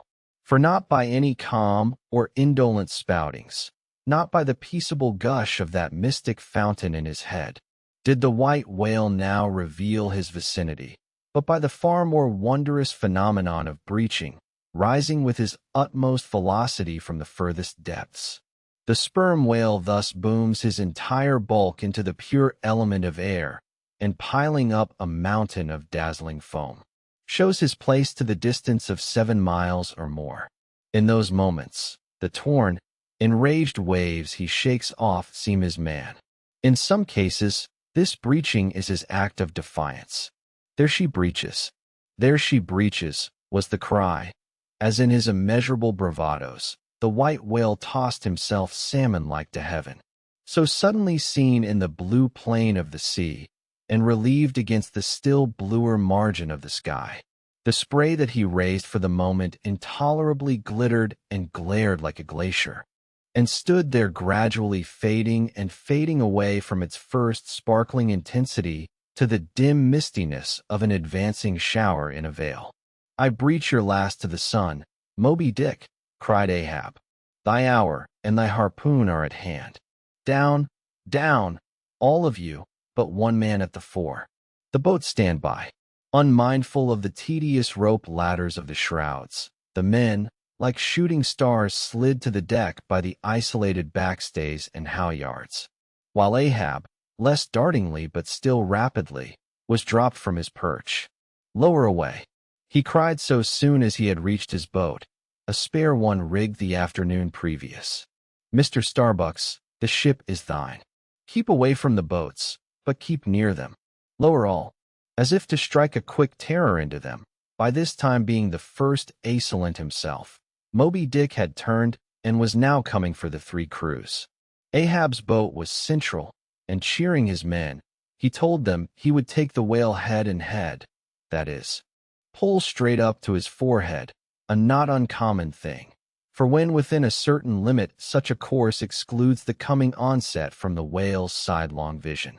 But ere that close limit was gained, and while yet all 3 boats were plain as the ship's 3 masts to his eye, the white whale, churning himself into furious speed, almost in an instant, as it were, rushing among the boats with open jaws and a lashing tail, offered appalling battle on every side, and heedless of the irons darted at him from every boat, seemed only intent on annihilating each separate plank of which those boats were made, but skillfully maneuvered, incessantly wheeling like trained chargers in the field. The boats for a while eluded him, though at times but by a plank's breadth, while all the time Ahab's unnearly slogan tore every other cry, but his to SHR editors. But at last, in his untraceable evolutions, the white whale so crossed and recrossed, and in 1,000 ways entangled these slack of the 3 lines now fast to him, that they foreshortened, and of themselves warped the devoted boats toward the planted irons in him. Though now for a moment the whale drew aside a little, as if to rally for a more tremendous charge. Seizing that opportunity, Ahab first paid out more line, and then was rapidly hauling and jerking in upon it again, hoping that way to disencumber it of some snarls, when, lo, a sight more savage than the embattled teeth of sharks, caught and twisted, corkscrewed in the mazes of the line, loose harpoons and lances, with all their bristling barbs and points, came flashing and dripping up to the chocks in the bows of Ahab's boat. Only one thing could be done. Seizing the boat knife, he critically reached within, through, and then without the rays of steel, dragged in the line beyond, passed it inboard to the bowsman, and then, twice sundering the rope near the chocks, dropped the intercepted of steel into the sea, and was all fast again. That instant the white whale made a sudden rush among the remaining tangles of the other lines. By so doing irresistibly dragged the more involved boats of Stubb and Flask toward his flukes, dashed them together like 2 rolling husks on a surf-beaten beach, and then diving down into the sea, disappeared in a boiling maelstrom, in which for a space the odorous cedar chips of the wrecks danced round and round like the grated nutmeg in a swiftly stirred bowl of punch. While the 2 crews were yet circling in the waters, reaching out after the revolving line tubs, oars, and other floating furniture, while a slope little Flask bobbed up and down like an empty vial, twitching his legs upwards to escape the dreaded jaws of sharks, and Stubb was lustily singing out for someone to ladle him up. And while the old man's line, now parting, admitted of his pulling into the creamy pool to rescue whom he could, in that wild simultaneousness of 1,000 concreted perils, Ahab's yet unstricken boat seemed drawn up towards heaven by invisible wires. As arrow-like, shooting perpendicularly from the sea, the white whale dashed his broad forehead against its bottom, and sent it turning over and over into the air till it fell again, gun-lead downward. Wards and Ahab and his men struggled from out under it like seals from a seaside sea avenue. The first uprising momentum of the whale, modifying its direction as he struck the surface, involuntarily launched him along it to a little distance from the center of the destruction he had made. And with his back to it, he now lay for a moment slowly feeling with his flukes from side to side. And whenever a stray or bit of plank, the least chip or crumb of the boats touched his skin, his tail swiftly drew back and came sideways, smiting the sea. But soon, as if satisfied that his work for that time was done, he pushed his pleated forehead through the ocean, and trailing after him the intertangled lines, continued his lured way at a traveler's methodic pace. As before, the attentive ship, having described the whole fight, again came bearing down to the rescue, and dropping a boat, picked up the floating mariners, tubs, oars, and whatever else could be caught at, and safely landed them on her decks. Some sprained shoulders, wrists, ankles, livid contusions, wrenched harpoons and lances, inextricable intricacies of rope, shattered oars, and planks. All these were there, but no fatal or even serious ill seemed to have befallen anyone. As with Fedallah the day before, so Ahab was now found grimly clinging to his boat's broken half, which afforded a comparatively easy float, nor did it so exhaust him as the previous day's mishap. But when he was helped to the deck, all eyes were fastened upon him, as instead of standing by himself, he still half hung upon the shoulder of Starbucks, who had thus far been the foremost to assist him. His ivory leg had been snapped off, leaving but one short, sharp splinter. Aye, Starbucks. It is sweet to lean sometimes, be the leaner who he will, and what old Ahab had leaned often than he has. The ferrule has not stood, sir, said the carpenter now coming up. I put good work into that leg. But no bones broken, sir, I hope, said Stubb, with true concern. I and all splintered to pieces, Stubb. Do you see it?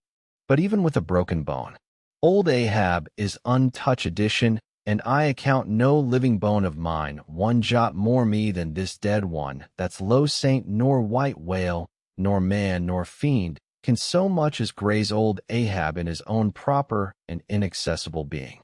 Can any lead touch yonder floor? Any mast scrape yonder roof? Aloft there. Which way? Dead to leeward, sir. Up helm then. Pile on the sail again. Shipkeepers down the rest of the spare boats and rig them. Mr. Starbucks, away and muster the boat's crews. Let me first help thee towards the bulwark, sir. Oh, oh, oh, how this splinter gores me now. Accursed fate that the unconquerable captain in the soul should have such a craven mate. Sir, my body man, not thee. Give me something for a cane. There, that shivered lance will do. Muster the men. Surely I have not seen him yet. By heaven, it cannot be. Missing. Quick, call them all. The old man's hinted thought was true. Upon mustering the company, the Parsee was not there. The Parsee? Cried Stubb. He must have been caught in the black vomit wrench thee. Run all of ye above hello cabin folk. Find him. Not gone. Not gone. But quickly they returned to him with the tidings that the Parsee was nowhere to be found. I, sir, said Stubb, caught among the tangles of your line. I thought I saw him dragging under. My line. Gone. Gone. What means that little word? What death nail rings in it? That old Ahab shakes, as if he were the belfry. The harpoon, too. Toss over the litter there. Do you see it? The forged iron man. The white whales. No. Blistered fool. This hand did dart it. It is in the fish. Aloft there. Keep him nailed quick. All hands to the rigging of the boats. Collect the oars. Harpooners, the irons. Hoist the royals higher. I'll pull on all the sheets. Helm there. Steady for your life. I'll 10 times girdle the unmeasured globe. Yea, and drive straight through it. But I'll slay him yet. Great God! But for one single instant show thyself, cried Starbucks. Never will thou capture him, old man. In Jesus' name, no more of this. That's worse than devil's madness. 2 days' chase, twice stove to splinters, thy very leg once more snatched from under thee, thy evil shadow gone, all good angels mobbing thee with warnings. What more thou have? Shall we keep chasing this murderous fish till he swamps the last man? Shall we be dragged by him to the bottom of the sea? Shall we be towed by him to the infernal world? Oh, impiety and blasphemy to hunt him more, Starbucks. Of late I felt strangely moved to thee. Ever since that hour we both saw, thou knowest what in each other's eyes. But in this matter of the whale be the front of thy face to me as the palm of this hand, a lipless, unfeatured blank. Ahab is forever Ahab man. This whole act's immutably decoration. It was rehearsed by thee and me a billion years before this ocean roll edition. Fool, I am the fate's lieutenant. I act under orders. Look thou underling that thou obeyest mine. Stand round me, men. You see an old man cut down to the stump leaning on a shivered lance propped up on a lonely foot. It is Ahab, his body's part. But Ahab's soul's a centipede that moves upon 100 legs. I feel strained, half-stranded as ropes that tow dismastered frigates in a gale. And I may look so, but ere I break, you'll hear me crack. Until you hear that, know that Ahab's hour tows his purpose yet. Believe ye men in the things called omens. Then laugh aloud and cry encore for ere they drown. Drowning things will twice rise to the surface, then rise again to sink forevermore. So with Moby-Dick. 2 days he's float edition, tomorrow will be the 3rd. Amen. He'll rise once more, but only to spout his Lasaint. Do you feel brave, men? Brave as fearless fire? Cried Stubb. And is mechanical, muttered Ahab. Then, as the men went forward, he muttered on the things called omens. And yesterday I talked the same to Starbucks there concerning my broken boat. Oh, how valiantly I seek to drive out of others' hearts what's clenched so fast in mine. The Parsee, The Parsee gone. And he was to go before, but still was to be seen again. Ere I could perish. How's that? There's a riddle now might baffle all the lawyers backed by the ghosts of the whole line of judges. Like a hawk's beak, it pecks my brain. I'll solve it, though. When dusk descended, the whale was still in sight to lure. So once more the sail was shortened, and everything passed nearly as on the previous night. Only the sound of hammers and the hum of the grindstone was heard till nearly daylight as the men toiled by lanterns in the complete and careful rigging of the spare boats and sharpening their fresh weapons for the tomorrow. Meanwhile, of the broken keel of Ahab's wrecked craft, the carpenter made him another leg, while still, as on the night before, slouched Ahab stood fixed within his scuttle, his hid heliotrope glance anticipatingly gone backward on its dial. Sat due eastward for the earliest sun. Chapter 135, The Chase, Third Day. The morning of the third day dawned fair and fresh. And once more the solitary night man of the foremast head was relieved by crowds of the daylight lookouts who dotted every mast and almost every spar. "Do you see him?" cried Ahab, but the whale was not yet in sight. In his infallible wake, though, but follow that wake, that's all. Helm there, steady as thou goest, and hast been going. What a lovely day again. Were it a new-made world and made for a summer house to the angels, and this morning the first of its throwing open to them, a fairer day could not dawn upon that world. Here's food for thought. Had Ahab time to think? But Ahab never thinks, he only feels. That's tingling enough for mortal man. To think's audacity. God only has that right and privilege. Thinking is or ought to be a coolness and a calmness, and our poor hearts throb, and our poor brains beat too much for that. And yet I've sometimes thought my brain was very calm, frozen calm. This old skull cracks, so like a glass in which the contents turn to ice and shiver it. And still this hair is growing now, this moment growing. And heat must breed it. But no, it's like that sort of common grass that will grow anywhere between the earthly cliffs of Greenland ice or in Vuvius's lava. How the wild winds blow it.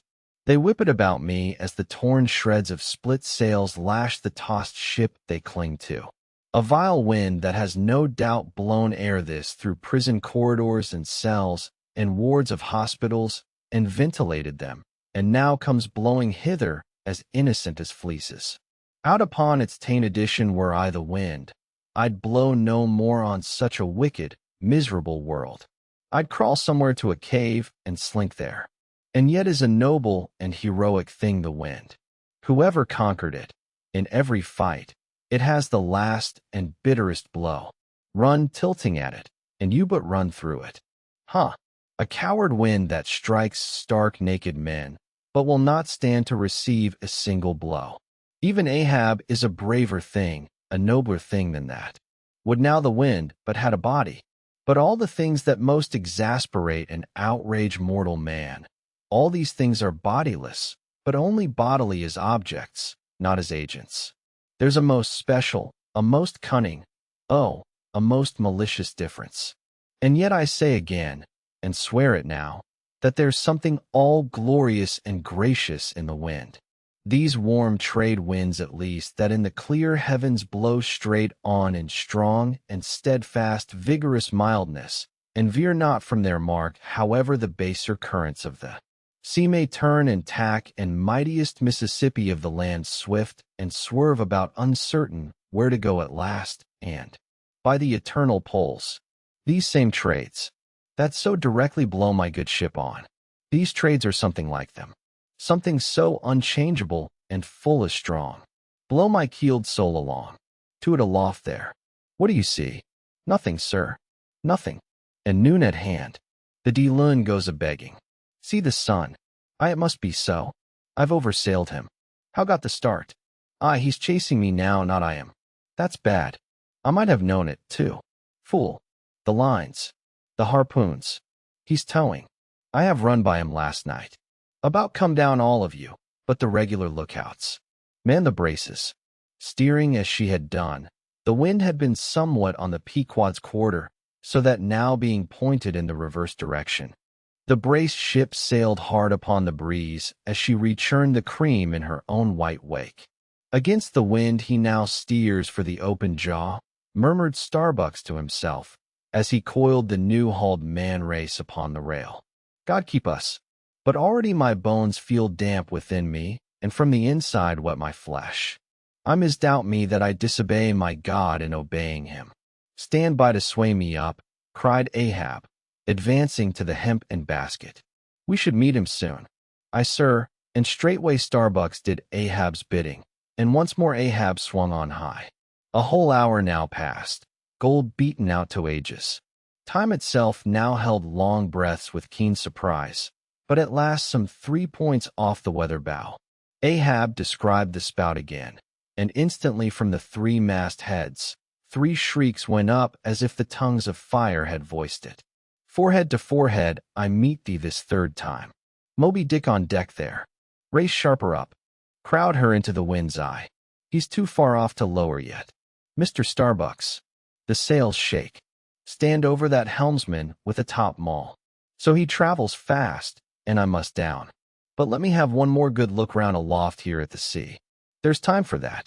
An old sight, and yet somehow so young. I had not changed a wink since I first saw it. A boy from the sand hills of Nantucket. The same to Noah as to me. There's a soft shower to leeward. Such lovely lurings. They must lead somewhere to something else than common land, more palmy than the palmist Ledition. The white whale goes that way. Look to windward then. The better if the bitterer quarter. But goodbye. Goodbye, old masthead. What's this green? Ah, tiny mosses in these warped cracks. No such green weather stains on Ahab's head. There's the difference now between man's old age and matters. But I, old mast, we both grow old together. Sound in our hulls, though. Or are we not my ship? I minus a leg, that's all. By heaven, this dead wood has the better of my live flesh every way. I can't compare with it. And I've known some ships made of dead trees outlast the lives of men, made of the most vital stuff of vital fathers. What's that? He said, he should still go before me, my pilot. And yet to be seen again. But where? Well, I have eyes at the bottom of the sea. Supposing I descend those endless stairs, and all night I've been sailing from him, wherever he did sink to. I like many more thou's dire truth as touching thyself, O Parsi. But Ahab, there thy shot fell short. Goodbye, masthead. Keep a good eye upon the whale while I'm gone. We'll talk tomorrow. Nay, tonight when the white whale lies down there, tied by head and tail. He gave the word, and still gazing around him, was steadily lowered through the cloven blue air to the deck. In due time the boats were lowered, but as standing in his shallop's stern, Ahab just hovered upon the point of the descent. He waved to the mate, who held one of the tackle ropes on deck, and bade him pause. Starbucks, sir, for the 3rd time, my sole ship starts upon this voyage. Starbucks, I, sir, thou wilt have it so. Some ships sail from their ports, and ever afterwards are missing, Starbucks. Truth, sir, saddest truth. Some men die at Ide, some at low water, some at the full of the flood. And I feel now like a billow that's all one crested comb. Starbucks, I am old. Shake hands with me, man. Their hands met, their eyes fastened, and Starbucks tears the glue. Oh, my captain, noble heart. Go not, go not. See, it's a brave man that weeps. How great the agony of the persuasion. Then lower away, cried Ahab, tossing the mate's arm from him. Stand by the crew. In an instant, the boat was pulling round close under the stern. The sharks, cried a voice from the low cabin window. There, oh, master, my master, come back. But Ahab heard nothing, for his own voice was high lifted then, and the boat leaped on. Yet the voice spake true, for scarcity he pushed from the ship when numbers of sharks, seemingly rising from out the dark waters beneath the hull, maliciously snapped at the blades of the oars every time they dipped in the water, and in this way accompanied the boat with their bites. It is a thing not uncommonly happening to the whaleboats in those swarming seas. The sharks at times apparently following them in the same prescient way that vultures hover over the banners of marching regiments in the Saint, but these were the first sharks that had been observed by the Peekquad since the white whale had first been described, and whether it was that Ahab's crew were all such tiger yellow barbarians, and therefore their flesh more musky to the senses of the sharks, a matter sometimes well known to affect them. However it was, they seemed to follow that one boat without molesting the others. "Heart of wrought steel," murmured Starbucks, gazing over the side, and following with his eye the receding boat. "Can now yet ring boldly to that sight, lowering thy keel among ravening sharks, and followed by them open-mouthed to the chase? And this the critical third day. For when 3 days flow together in one continuous intense pursuit, be sure the first is the morning, the second the noon, and the third the evening, and the end of that thing. Be that in what it may.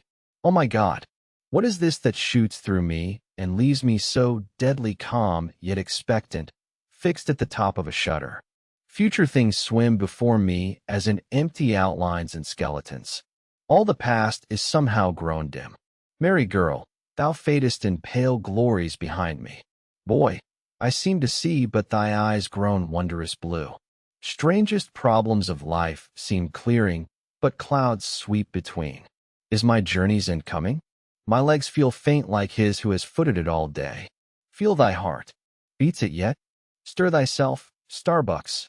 Stave it off. Move, move. Speak aloud. Masthead there. See my boy's hand on the hill. Crazed aloft there. Keep thy keenest eye on the boats. Mark, well the whale. Ho again. Drive off that hawk. See, he pecks. He tears the vane, pointing to the red flag flying at the main truck. Huh. He soars away with it. Where's the old man now? Seest thou that side, O Ahab? Shudder. Shudder. The boats had not gone very far when, by a signal from the mastheads, a downward pointed arm, Ahab knew that the whale had sounded. But intending to be near him at the next rising, he held on his way a little sideways from the vessel, the barmed crew maintaining the profoundest silence as the head-beat waves hammered and hammered against the opposing bow. Drive, drive in your nails, O ye waves, to their uttermost heads. Drive them in. You but strike a thing without a lid, and no coffin and no hearse can be mine, and hemp only can kill me. Huh. Suddenly, the waters around them slowly swelled in broad circles, then quickly upheaved, as if sideways, sliding from a submerged berg of ice, swiftly rising to the surface. A low rumbling sound was heard, a subterraneous hum, and then all held their breaths as bedraggled with trailing ropes and harpoons and lances. A vast form shot lengthwise, but obliquely from the sea. Shrouded in a thin, drooping veil of mist, it hovered for a moment in the rainbowed air, and then fell swamping back into the deep. Crushed 30 feet upwards, the waters flashed for an instant like heaps of fountains, then brokenly sank in a shower of flakes, leaving the circling surface creamed like new milk round the marble trunk of the whale. "Give way," cried Ahab to the oars, and the boats darted forward to the attack. But maddened by yesterday's fresh irons that corroded in him, Moby-Dick seemed combinedly possessed by all the angels that fell from heaven. The wide tiers of welded tendons overspreading his broad white forehead beneath the transparent skin looked knitted together as head-on he came churning his tail among the boats, and once more flailed them apart, spilling out the irons and lances from the two mates' boats and dashing in one side of the upper part of their bows, but leaving Ahab's almost without a scar, while Dagu and Kweku were stopping the strained planks, and as the whale swimming out from them turned and showed one entire flank as he shot by them again. At that moment a quick cry went up, lashed round and round to the fish's back, pinioned in the turns upon turns in which during the past night the whale had reeled the involutions of the lines around him. The half the body of the Parsee was seen, his sable raiment frayed to shreds, his distended eyes turned full upon old Ahab. The harpoon dropped from his hand. Be full edition, drawing in a long, lean breath. I Parsi, I see thee again. I and thou goest before.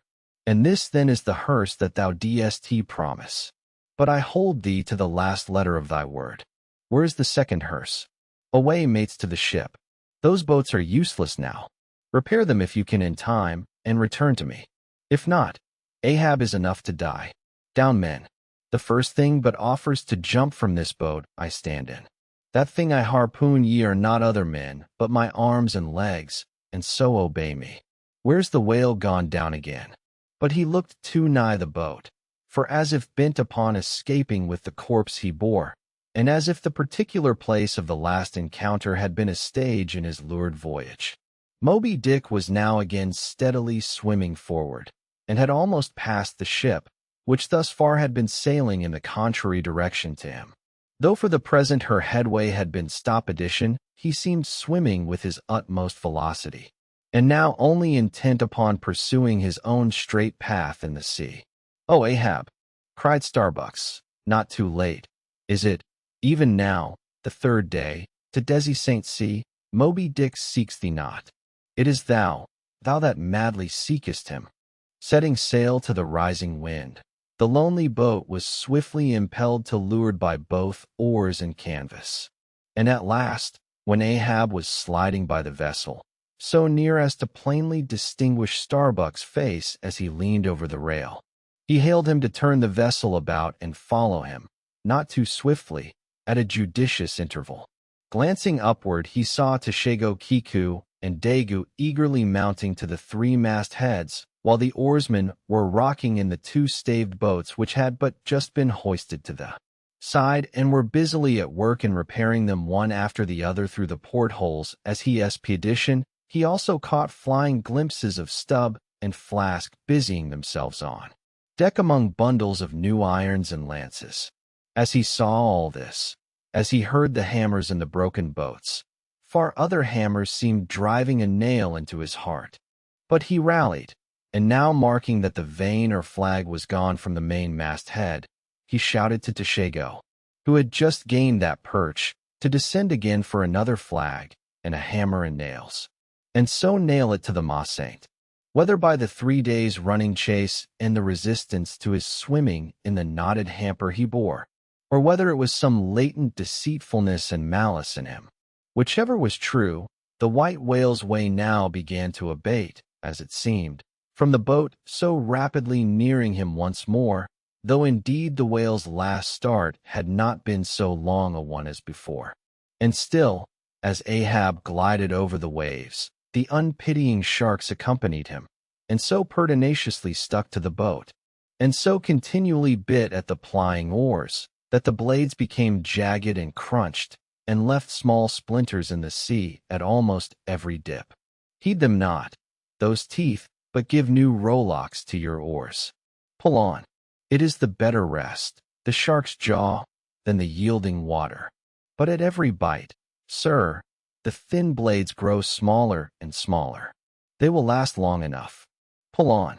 But who can tell, he muttered, whether these sharks swim to feast on the whale or on Ahab. But pull on. I all alive. Now we near him. The helm. Take the helm. Let me pass. And so saying, 2 of the oarsmen helped him forward to the bows of the still flying boat. At length, as the craft was cast to one side, and ran ranging along with the white whale's flank, he seemed strangely oblivious of its advance, as the whale sometimes will, and Ahab was fairly within the smoky mountain mist, which, thrown off from the whale's spout, curled round his great monadnock hump. He was even thus close to him when his body arched back and both arms lengthwise high lifted to the poise. He darted his fierce iron and his far fiercer curse into the hated whale. As both steel and curse sank into the socket, as if sucked into a morass, Moby-Dick sideways spasmodically rolled his New York flank against the bow, and without staving a hole in it, so suddenly came the boat over that had it not been for the elevated part of the gunwale to which he then clung, Ahab would once more have been tossed into the sea. As it was, 3 of the oarsmen, who foreknew not the precise instant of the dart, and were therefore unprepared for its effects, these were flung out, but so fell that in an instant 2 of them clutched the gunwale again, and rising to its level on a combing wave, hurled themselves bodily inboard again, the 3rd man helplessly dropping astern, but still afloat and swimming.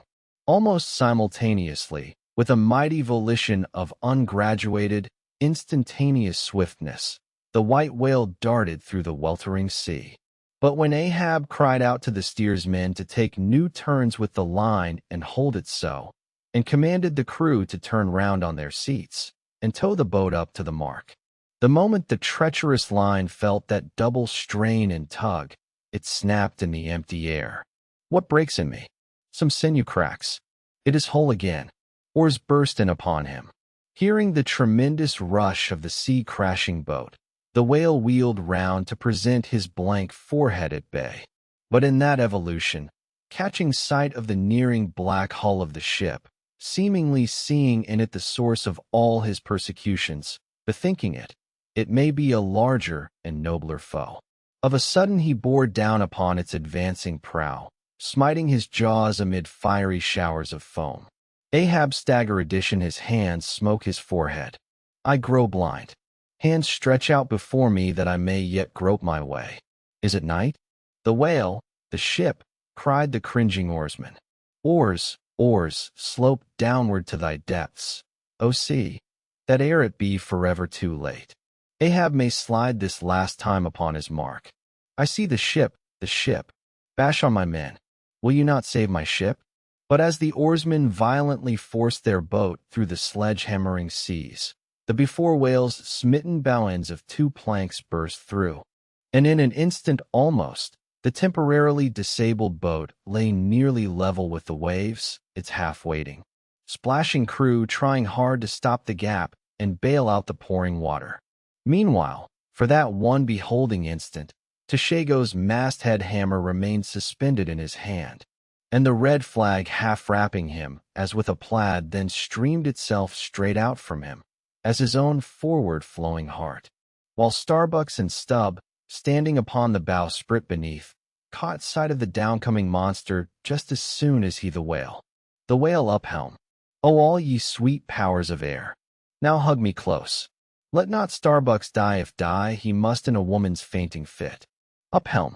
I say, you fools. The jaw. Is this the end of all my bursting prayers?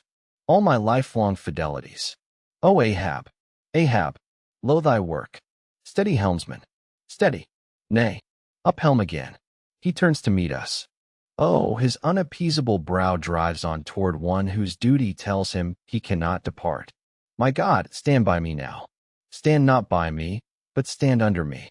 Whoever you are that will now help Stubb, for Stubb, 2 sticks here. I grin at thee, thou grinning whale. Whoever helped Stubb or kept Stubb awake, but Stubb's own unwinking eye.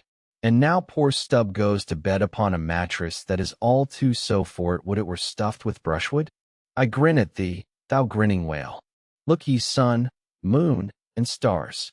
I call ye assassins of as good a fellow as ever spouted up his ghost saint for all that I would yet ring glasses with ye. Would you but hand the cup? Oh, thou grinning whale. But there'll be plenty of gulping soon. Why fly you not, O Ahab, for me? Off shoes and jacket to it. Let Stubb die in his drawers.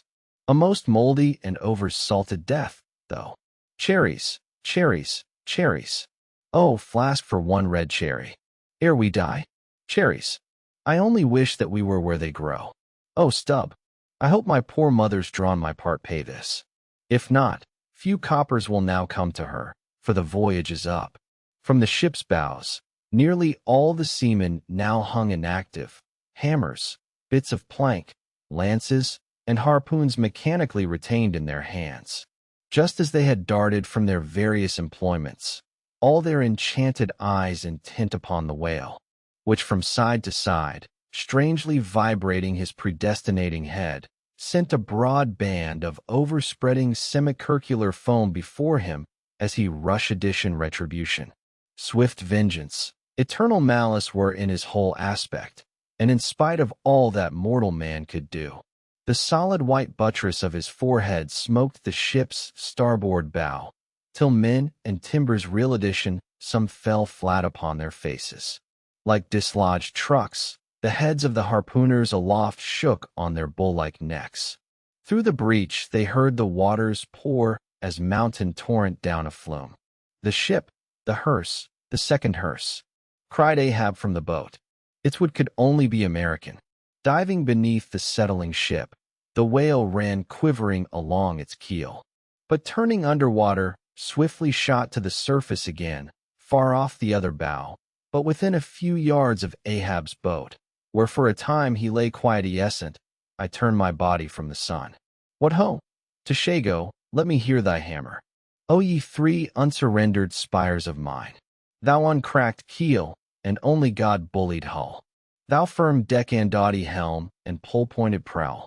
Death-glorious ship, must ye then perish? And without me am I cut off from the last fond pride of meanest shipwrecked captains. O lonely death on lonely life! Oh, now I feel my topmost greatness lies in my topmost grief. Ho, from all your furthest bounds, pour you now in, you bold billows of my whole foregone life, and top this one piled comber of my death. Towards thee I roll, thou all-destroying but unconquering whale. To the last I grapple with thee. From hell's heart I stab at thee. For hate's sake I spit my last breath at thee. Sink all coffins and all hearses to one common pool. And since neither can be mine, let me then tow to pieces while still chasing thee, though tied to thee, thou damned whale. Thus I give up the spear. The harpoon was dart addition, the stricken whale flew forward with igniting velocity. The line ran through the grooves, ran foul. Ahab stooped to clear it. He did clear it, but the flying turn caught him round the neck and voicelessly as Turkish mutes boring their victim. He was shot out of the boat. Ere the crew knew he was gone. Next instant, the heavy eye splice in the rope's final end flew out of the stark, empty tub, knocked down an oarsman, and smiting the sea, disappeared in its depths. For an instant the tranced boat's crew stood still, then turned addition the ship. Great God, where is the ship? Soon they through dim, bewildering mediums saw her sidelong fading phantom, as in the gaseous Fata Morgana, only the uppermost mass out of the water. While fixed by infatuation or fidelity or fate to their once lofty perches, the pagan Hopiners still maintained their sinking lookouts on the sea. And now concentric circles seized the lone boat itself, and all the crew, and each floating, or, in every lance pole, and spinning animate and inanimate all round, and round in one vortex carried the smallest ship of the Peekquad out of sight. But as the last whelmings intermixingly poured themselves over the sunken head of the Indian at the main mast, leaving a few inches of the erect spar yet visible, together with long streaming yards of the flag, which calmly undulated with ironical coincidings over the destroying billows, they almost touch addition at that instant. A red arm and a hammer hovered backwardly uplifted in the open air in the act of nailing the flag faster, and yet faster to the subsiding spar. A skyhawk that tauntingly had followed the main truck downwards from its natural home among the stars. Pecking at the flag, and incommoding Tashago there, this bird now chanced to intercept its broad fluttering wing between the hammer and the wood.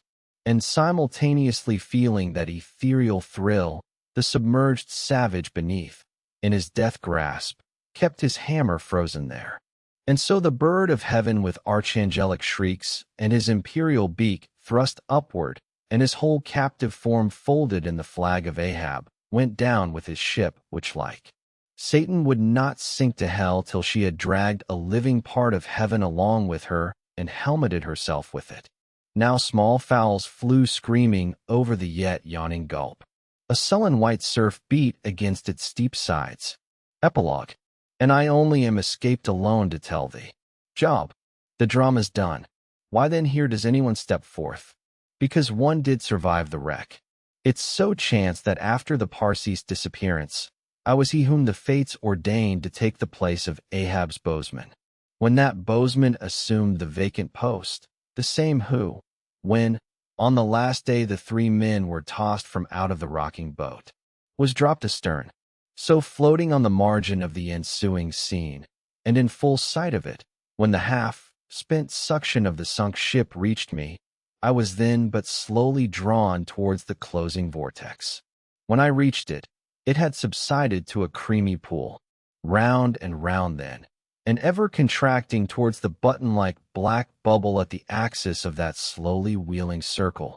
Like another action did I revolve, till gaining that vital center, the black bubble upward burst, and now liberated by reason of its cunning spring, and owing to its great buoyancy rising with great force, the coffin life buoy shot lengthwise from the sea, fell over, and floated by my reply addition buoyed up by that coffin, for almost one whole day and night. I floated on a soft and dirge-like main. The unharming sharks they glided by as if with padlocks on their mouths. The savage seahawks sailed with sheathed beaks. On the second day, a sail drew nearer, and picked me up at La Sainte. It was the devious, cruising Rachel that in her retracing search after her missing children only found another orphan. The end.